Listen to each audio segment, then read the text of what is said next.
Kamala Harris just launched her most recent smear campaign comparing President Trump to Hitler. This is the rhetoric that led to 2 assassination attempts against Trump. He said he wanted generals like Adolf Hitler had. Donald Trump said that because he does not want a military that is loyal to the United States Constitution. Her and the dying corporate media have no shame. A weak administration, a weak candidate. You can literally hear the desperation in her voice. Wait a second. Is she saying this from the vice president podium? What a corrupt administration. Today is October 24th, and this is none of your business. Kamala Harris just did an interview with NBC News. The interview was a complete disaster. She was asked why she's performing so poorly with men, and this is her response. You've come to my events, and you will see there are men and women at those events. She's underperforming with men because her and her surrogates talk down to men. Her whole campaign is marketed towards women. She's an utter failure with the economy and the border. She might lead with the issue of Roe versus Wade. But look at the top issues for young voters. Young men disproportionately care more about protecting democracy and a good economy. It's no wonder she doesn't perform well with male voters. Kamala then talks about being with who she calls an opinion leader in the Republican Party, Liz Cheney. I was just with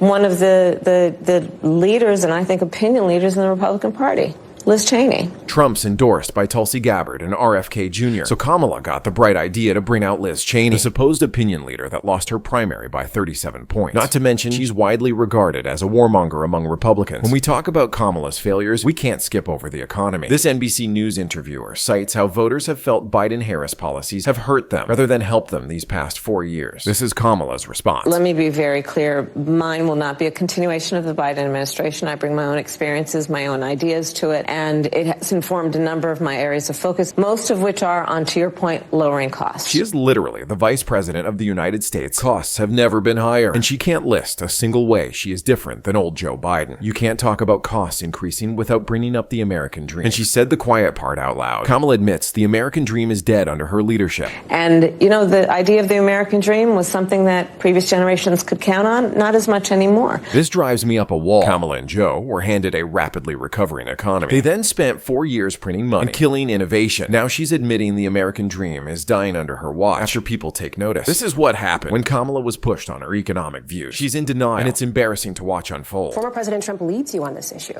Well, when I'm out, this is why I'm going out to Wisconsin, Pennsylvania, and she can't even remember the states she's campaigning in. Less than 2 weeks before the election. Just embarrassing watching her fold under the slightest amount of confrontation. Apparently, Joe's cognitive decline is rubbing off on his vice president. Quick intermission in the program. We've got updates from the allegedly still alive President of the United States. Joe Biden just said the quiet part out loud. Bizarre. It sounds like if I said this 5 years ago, you'd lock me up. Do you think he goes on to say, A, we've got to lock him up, referring to Donald Trump. B, we've got to let him win. C, we've got to give him McDonald's. Or D, we've got to pardon him. We gotta lock him up.